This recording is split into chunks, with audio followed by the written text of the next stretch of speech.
Hello, everybody. My name's Dean. Let's talk crypto.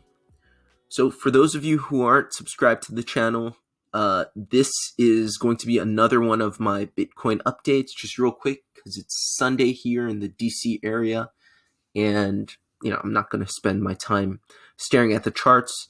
But essentially, Bitcoin is doing what we thought it would. It would reach the top. We thought it would reach the top of this breakout. It's at the apex. We see here on the stochastic RSI that it's pretty much topped out.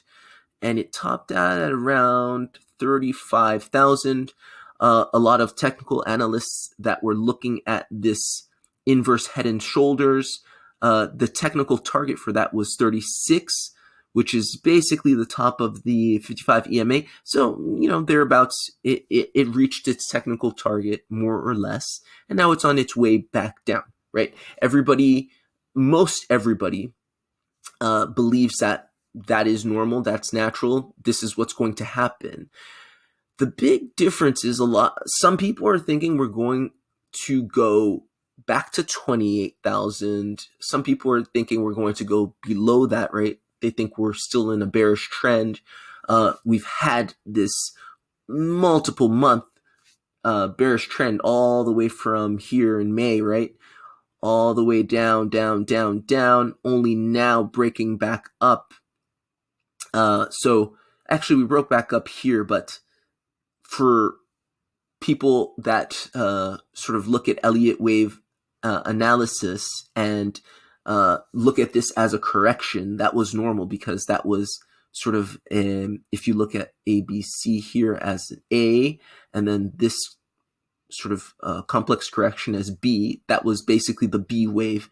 So it moved up, and that was still within the correction. So there's basically, from my vantage, there's been no other time where we've moved up and out, and this is essentially the end of the correction here, as I called it on my previous video on the 21st of July, and now we're seeing basically the start of a new impulse wave up.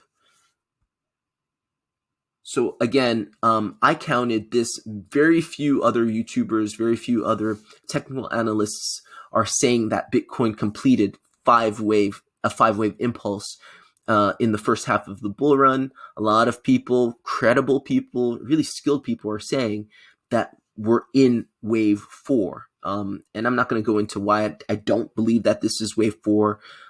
But very quickly, you have this ascending wedge, or ascending diagonal as it's called, and that's characteristic of the 5th wave of an Elliott wave. Also, this, I believe, is too big of a correction vis-a-vis the rest of the impulse to be a 4th wave. I mean, it's ginormous. 4th waves usually end up between the 618 and 786 of the 3rd wave. And so, this is way beyond that. We've hit the 50% mark. So I believe that this is clearly an ABC or ABCDE correction, depending on how you want to count it. It's the same thing, just, more particular count. If you count ABCDE, it's a major correction after a 5-wave impulse, very simply. And now, just now, we're getting out of that. So how low will Bitcoin go? We're at the top of the stochastic RSI. Now, if you look at this as sort of very simply trading triangles, right? You broke out of this multi-week resistance from here, from the beginning of July. The breakout comes up and it comes back to test at the point of breakout. That's simply as how I'm seeing it.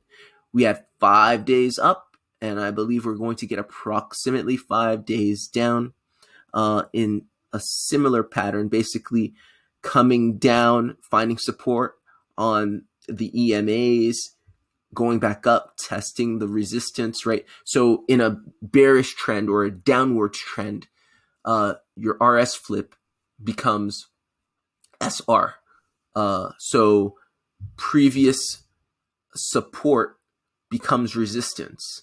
So we're going down, that is support, coming back up, that previous support becomes resistance. Down, breaking support, previous support becomes resistance, and so on. So I think we're going to do something like that, come back down to the 30,000 level or thereabouts, and then break back up. So I don't ascribe to the theory that we're going to go below this, because if I think if we go below this, it wouldn't make sense to count this entire ABCDE or ABC correction as complete, right?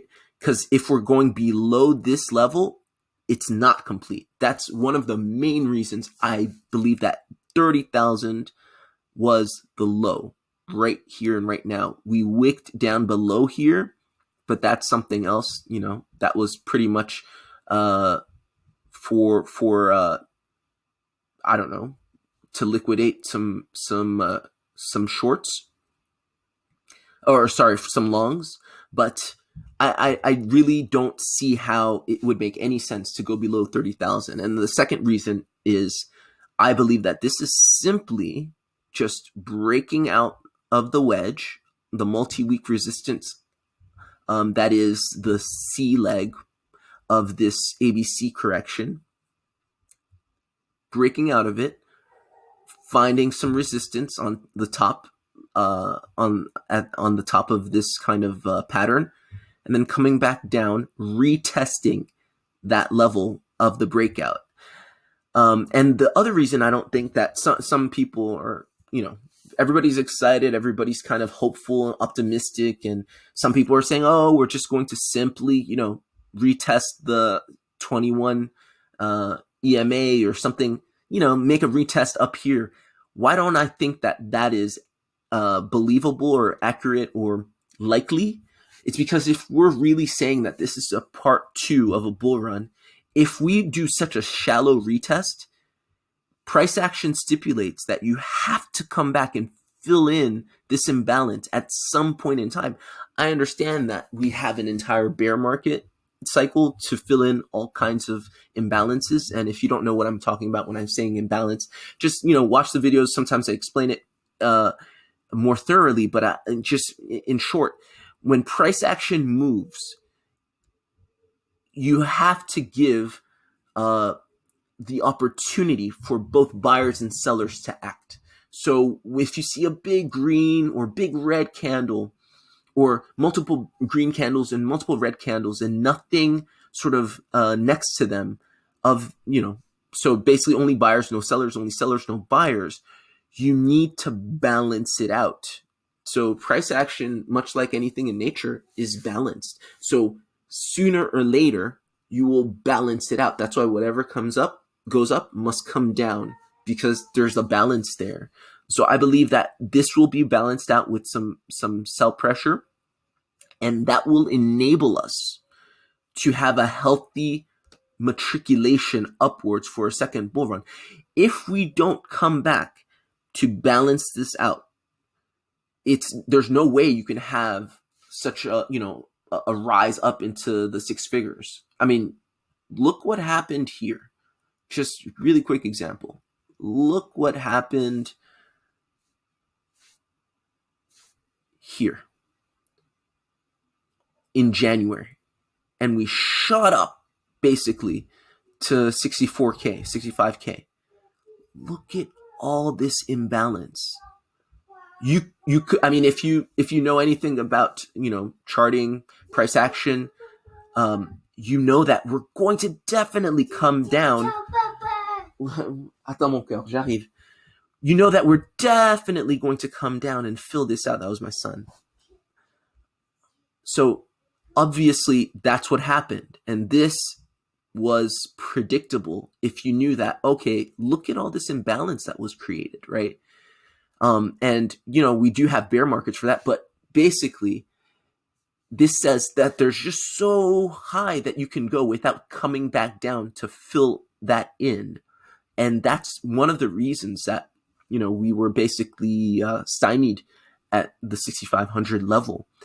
But I think, again, if we come back, we fill out our imbalances and we matriculate sort of slowly, gradually, right? If it's slow, let it grow. If it's fast, it won't last. Then we'll definitely be able to hit those six-figure targets that everybody who has the notion that we're going to have a second phase of the bull run, we're going to be able to do all of that and hit those targets. So basically, that's my view on Bitcoin. That's what I think we're gonna do. I'm gonna leave this up, right? Maybe I'm wrong. Again, we're doing technical analysis. It's not crystal ball reading, right? I'm not a magician, but I'm just using everything I've learned in this space and my experience and obviously my intuition to determine what I believe with a certain level of confidence we're going to see in the price action. And I'm actually, I'm trading this. I trade only a small percentage of my portfolio. Again, if you really want to make money in this space, you're going to just buy and hold, stake, compound your gains, just make smart moves like that. And if you want to trade, that's fine, but not financial advice, just financial opinion. Trade small percentages of your portfolio because it's not for sure. The best traders in the world lose, 3 out of 5 trades, 2 out of 5 trades, depending on, where we are in the market. Some people are great at shorting. Some people are great at longing. And you don't even have to trade leverage to get wrecked. So just a word of advice, be cautious, be smart, invest, and, trade. If you want to make sort of some spot moves, that's fine. But this is what I believe we're going to see, and we'll keep tracking it. I'll keep updating this channel with my ideas, and, we'll see. All right, that's it for the Bitcoin update for today. I hope that was useful. Again, if you're, you're not trading Bitcoin and you're sort of thinking, oh, well, thanks for that information, Dean, but I was thinking more about, what would happen to XRP or what would happen to Cardano, what will happen to TEL. Remember, Bitcoin is the market mover. It has dominance. What Bitcoin does, most everybody else does, most all projects do. So if Bitcoin goes down, all the other projects go down. If Bitcoin's going up, similarly, they will go up. So if you just look at the charts, Bitcoin's going down, most other projects are going down. So that's pretty much it. You're going to see this back test of the breakout point. If this is accurate, if I'm correct on this thesis, that's what you're going to see in other projects. So I can, definitely update specific projects, throughout the week, but, that's essentially it. All right. Hope you guys have a great rest of the weekend. If you're in the West, if you're in the East, have a great week. I'll see you tomorrow. Bye.